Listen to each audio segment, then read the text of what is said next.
Greetings, fellow Gothamites, Tiki here. and Blue Dragon 5. Over 10 years ago, as the Dark Knight changed things forever, we lost the actor who made it happen. Heath Ledger delivered the ultimate performance that left us eternally wanting more. While we all thought we saw the last of his portrayal of the Clown Prince of Crime, two men unearthed amazing footage of what he might have done next. The job falls to us to comb over the files and documented exploits of Patient 4479 in this ultimate tribute to the role of a lifetime. Let's start today's session with Killing Kopski. Kopski. Sorry. All right, Dragon. So I don't think that this is the best episode. I think that honor still goes to Dinner with the Arkhams. I mean, Dinner with the Arkhams is just completely visceral in every way. This might be my favorite, though, honestly. I really like this one a lot.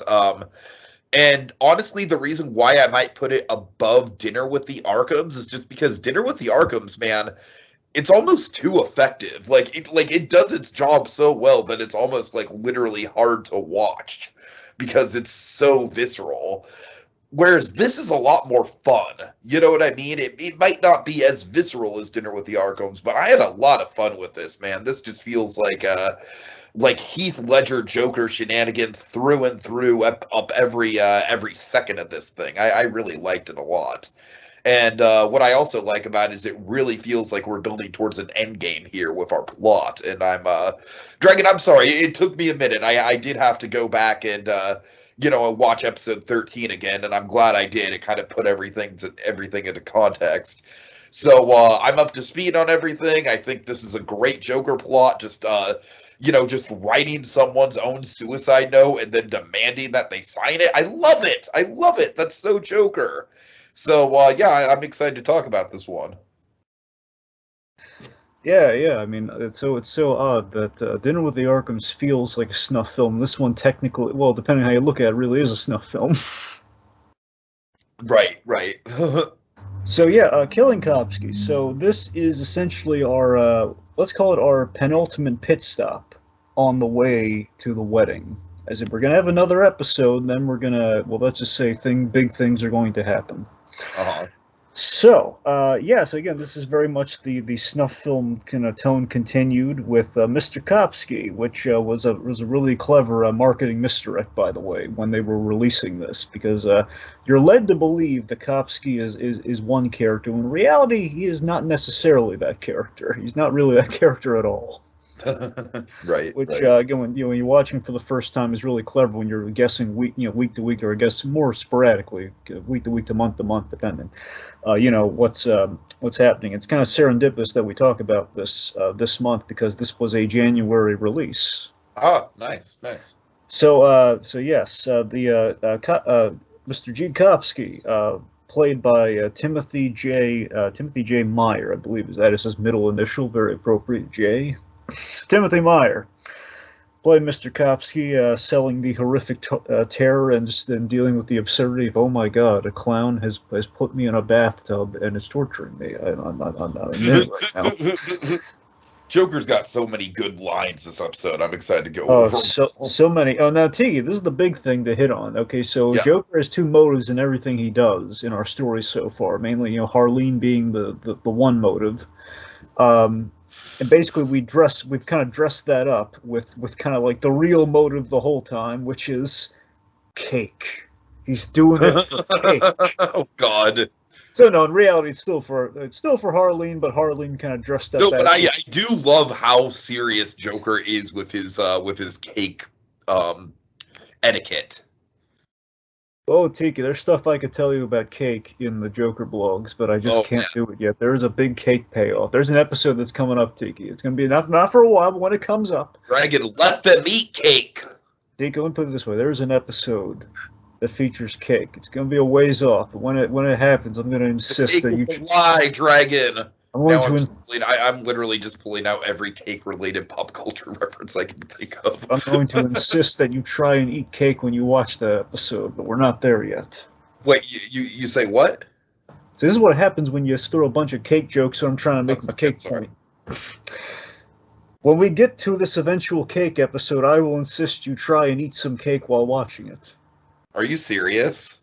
Well, you don't have to. I'm just saying it'd be kind of enhance it. Eat cake while watching the cake episode. Like that's going to be like a prerequisite. I mean, it'd be an ideal prerequisite. Like, I can't force you to do it. Like, I can't say. You realize I'm allergic to eggs? Oh, right. I forgot the whole. Never mind. Yeah! I forgot. Like, now, look who's turning into a little Joker himself. Tiki, you gotta eat the food you're allergic to while you watch this horrific episode. I forgot you had the silly sheet cake allergy. I'm sorry. You know, it sucks, but... Anyway, so... And I actually, I need to step away for just 1 second. I know you hate when I do this. Yeah. Do you want to... I don't know if you want to plug anything, or... All right, Well, why don't you tell the good folks at home if they haven't seen Harley Quinn and the Joker versus the Real World yet, just for kicks and giggles. Sure. So, folks, if you like kind of like this is kind of the Nolanized take on kind of the Joker and Harley Quinn. You want to see kind of the more traditional take in kind of a fun setting. Check out Joshua Thomas's from Just Giglets. Harley Quinn and Joker versus the Real World, which basically you take just classic Harley and Joker, and they've moved to LA to get away from the Gotham struggle of it all, and kind of trying something new. And basically, it's like realistically, well, if the Joker, as imagined and pictured, and just kind of like as we kind of know him in our hearts, was in LA, this is how he'd act. Much like this is how the Heath Ledger Joker would go on, if we saw what happens after the Dark Knight. So again, pretty flawlessly. Yeah. Also, let me direct you folks to this. Of course, we do another show called The Animated Batcave, in which we talk about Batman's animated exploits, which essentially was the genesis of basically the prerequisite for the Joker blogs for my associate, getting him prepared and kind of Batman literate for this show. All right. So, do you have any background, or should we just dive right into it? We just went through the background. Okay. Then let's just dive right into it. I'm sorry. Yes. Okay. All right. So we start with I love Dragon. This is my favorite fucking detail of the whole thing. It's a tiny detail. Guess what it is? Guess what my favorite detail is? Him typing up the suicide note in the title of the episode at the top. I mean, yes, but the detail within the suicide note, Dragon. The fact that he has to spell the Kopski, like No. The fact that just tell you? Just tell me, yes. All right, the fact that he uses Comic Sans. Oh, hey! Did you not catch that? No, I didn't catch that. No. Yes. Yeah, I just like that he's like Dragon truly only a deranged madman would use Comic Sans. Am I right? Sure.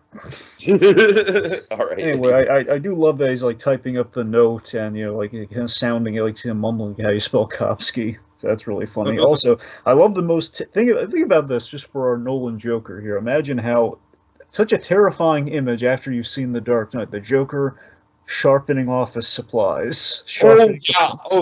I did get that vibe for sure. I think it's like a great kind of misdirect in itself of like, oh god, he's sharpening pencils. We know what happens next. Bad things happen. So anyway, I love the fact that he's using the guy's own office space to type up and print out his suicide note, which is twisted in its own right. So again, Joker logic to the nth degree all over this episode, which is just so much fun. So Kopski enters with a tuxedo in hand, about to head to the wedding. Oh boy. And we apply our... Dragon, I love how all this shit is going on at the same night. Yes. I mean, the weirdest thing to me, and that we kind of reveal this towards the end of the episode, is every time I watch the Joker vlog, when I watched it for the first time, I was like, really?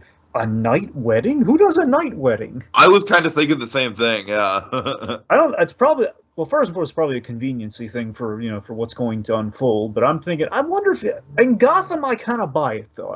In Gotham I kind of buy a night wedding. I don't know. Like, have you ever heard of anyone doing a night wedding?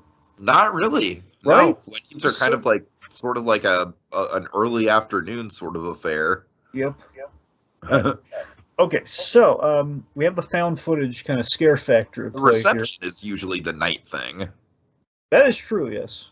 All right, anyways. So we have like this found footage kind of scare factor at play here, where again the snuff movie tone continues as the Oh, Joker I sneaks love up, how he just gets like right up into this guy, like right in the mirror with him almost. waits for him to be in the bathroom for a main set piece. Which again, interesting location. We're not really repeating ourselves with locations so far. You know, we've been in the Uh, car, we're in the bathroom, and you know we've been in that therapy room. It's it's been yeah. So the Arkham's dinner table. So it's kind of fun to change it up now that we're outside the asylum. uh, So of course, surprise! I love that it's kind of like it's like a YouTube prank of a clown saying "surprise, turn oh my macabre," god. in that it's like surprise, and you just cut to him in the tub with like his head cracked on like the tile of the bathroom, so it's I love the bleeding. effect of the blood. It's a very simple but very effective practical effect, I think. Yeah. Also, I like the little detail. I'm sure it's happened when they were filming where his foot broke the toilet seat just from the Uh-huh. surprise of the fall. Like the little details, folks. All right, so then now this is the big moment. It's a big subtle moment that a lot of people kind of missed the first go around with the Joker vlogs. Is that Joker realizes so hilariously to me, oh, I'm in the wrong apartment. Can you explain that to me? Okay, I'll just tell you, Tiggy, because just so you get it. Because I gotta admit, that line kind of went over my head a little bit. Okay, so here's what the gag is. All right. Okay. So, and you'd catch up to this later on. I'm just going to tell you now. So we set up that Harleen's fiance is Guy Kopski. Now this guy is not him. This is Guy's brother, Garrett Kopski. Oh no. So if you're so the idea he and his brother So are basically, it's like even though, so he's still going through with the elaborate fucking suicide thing Yeah. because he's the Joker, but he's still got another fucking person to kill. That's exactly. god. So he came here to kill. Oh man, I mean, I love that. It's kind of just like the Joker, man. It's kind of like the the Dexter.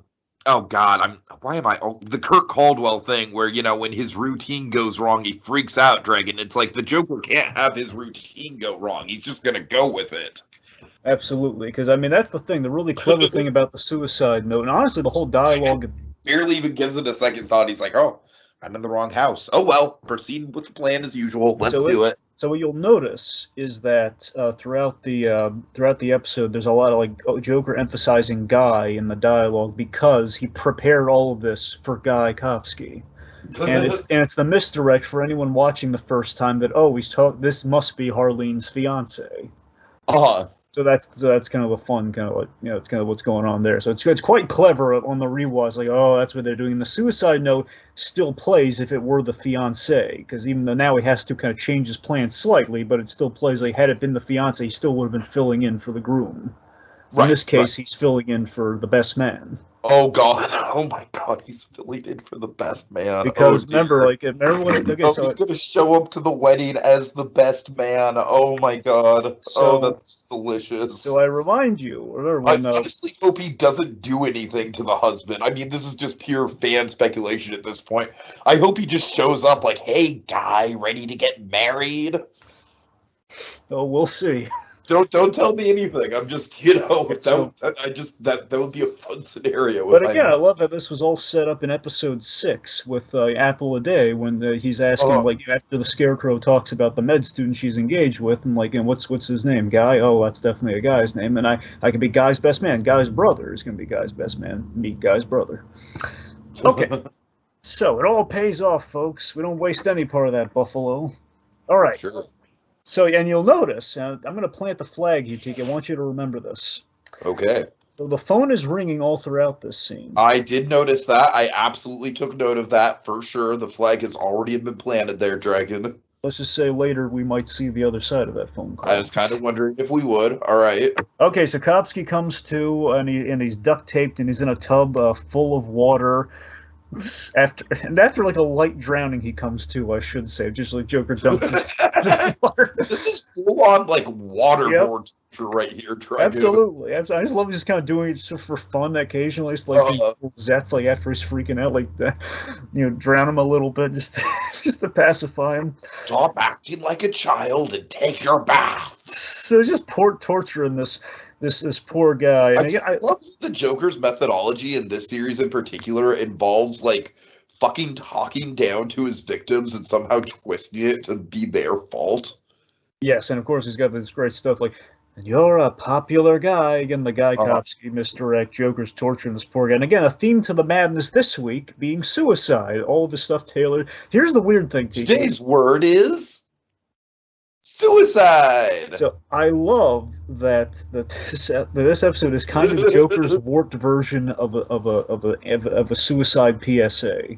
Oh God. Think about it though, because Joker is kind of making a mockery of suicide, and mainly Yes, absolutely. Yeah. specifically Yeah, through the suicide note and how you don't like, that it's kind of like, man, you're gonna do it and you're just gonna leave a note in the aftermath. Like they're just kind of making a mockery of all the trappings. So Joker is kind of anti-suicide, but in the most demented way possible. Okay, so he drowns in the wake, and would you stop acting like a child and take your bath? And he's just like freaking out. You look tired of it all, and it's hard to keep your head above life's murky waters. Times are tough for a guy like you. So again, I completely understand why you want to end your life. Here's the conflict of the episode, folks.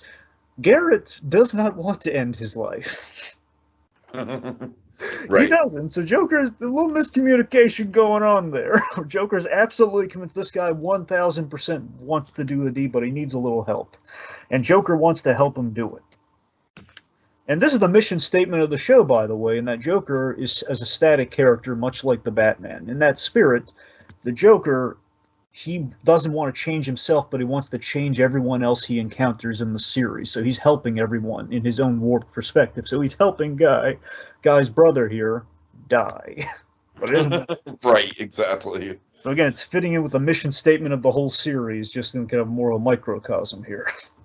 All right, so then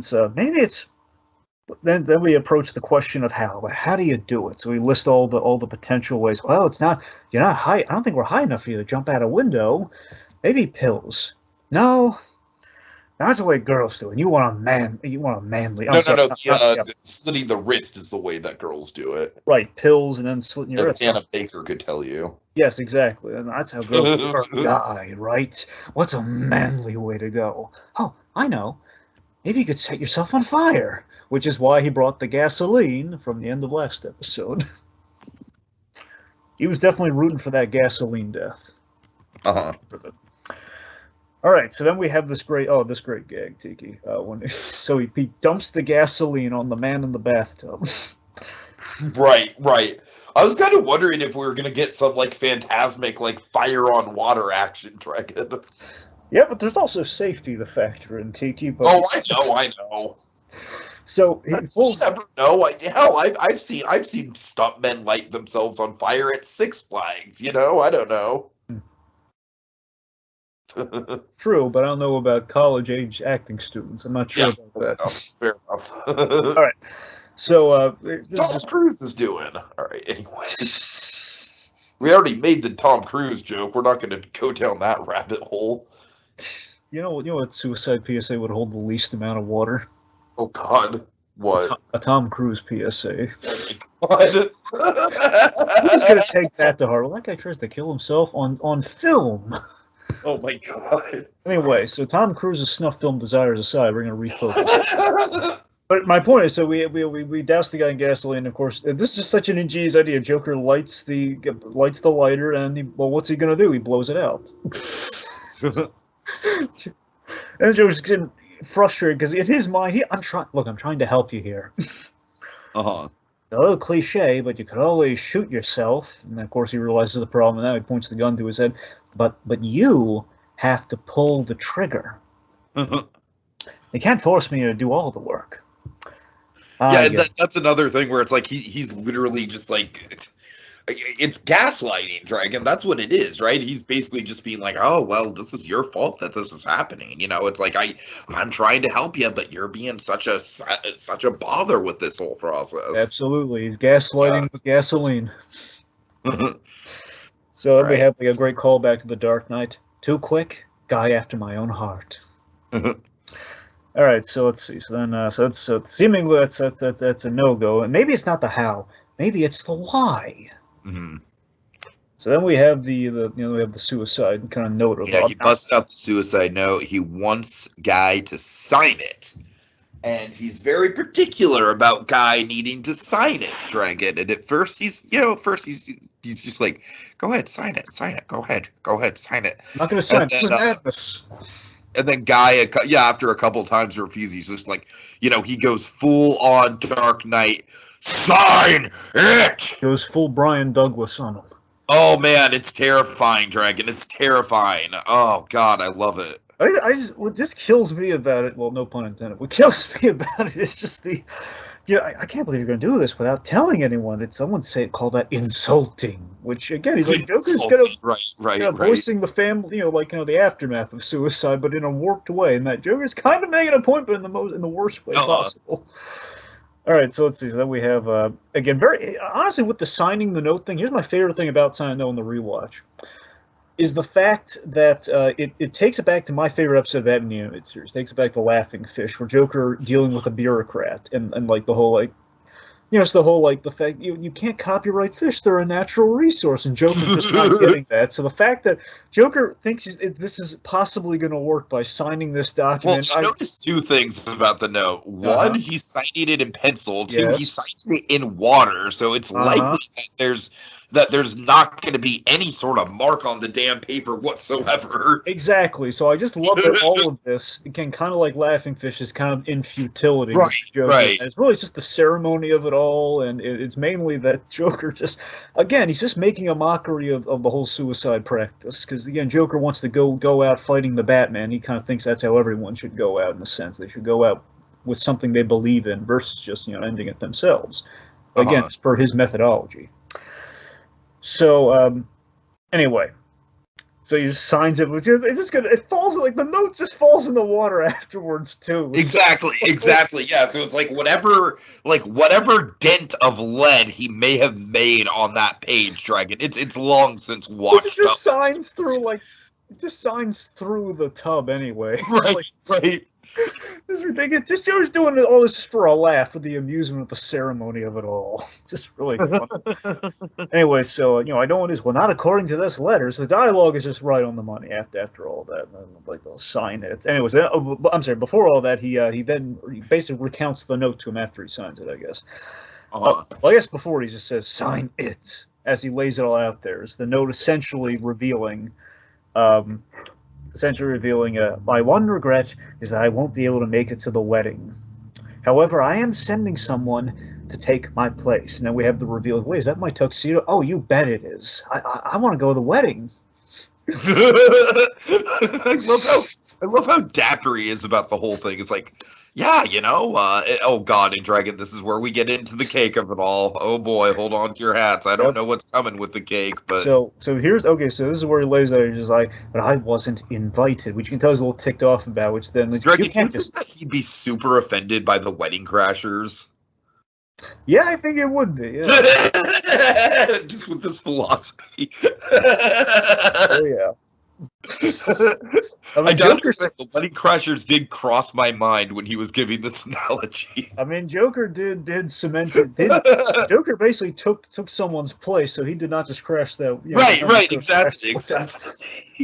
So I love that Joker went to all. I love that that's even like a prerequisite that the Joker has to go through in his own mind.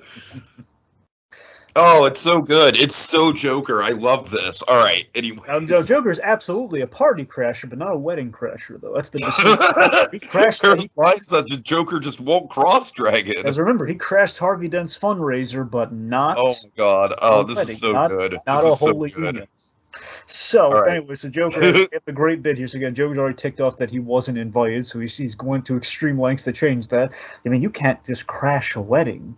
Weddings are. I just love how glowing he is about the wedding for the cake. Whereas weddings are a meticulously planned event. There's a cake-to-person ratio in place that you don't want to tamper with, and I do love wedding cake.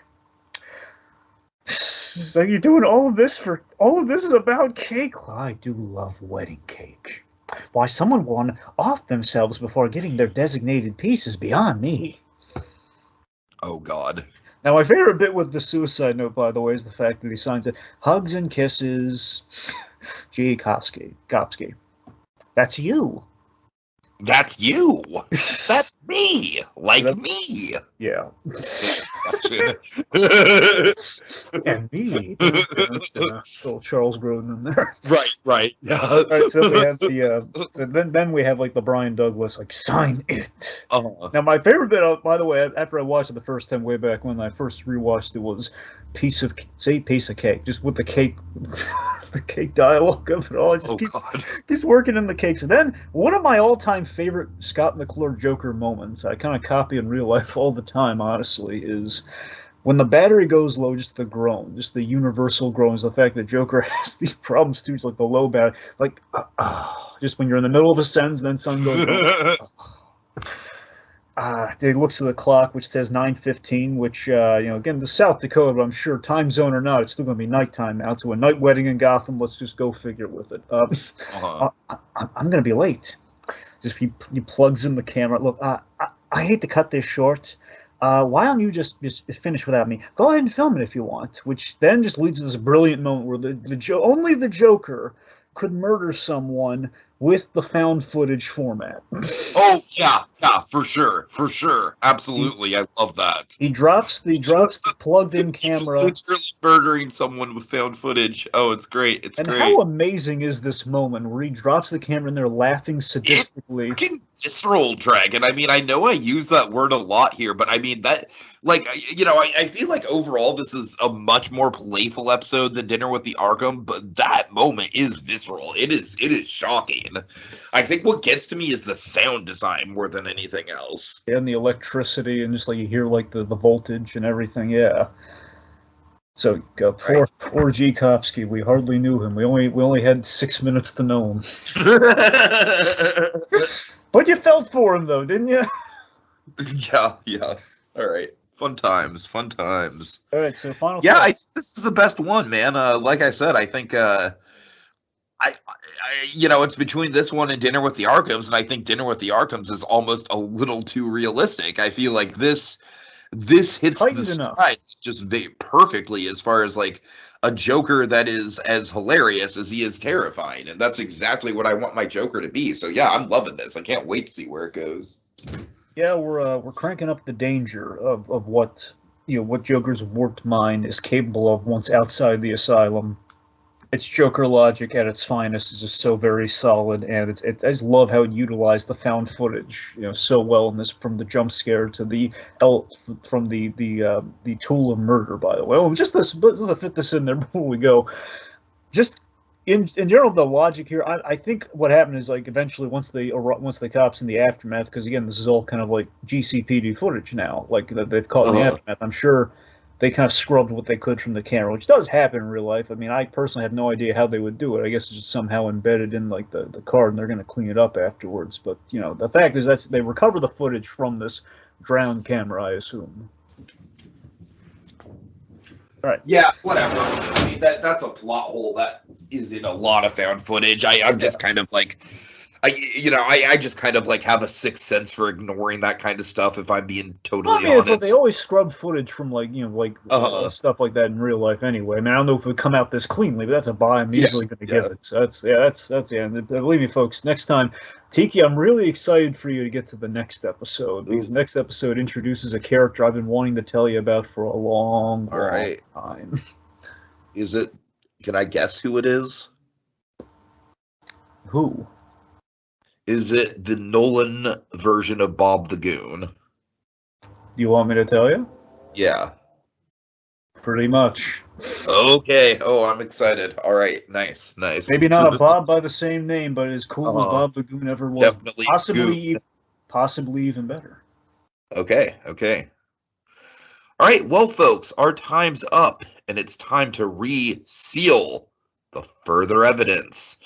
Until our next session, when we attempt to answer the question, is there a method to the madness, with the Joker Blogs case study. I do love a wedding cake. Hugs and kisses.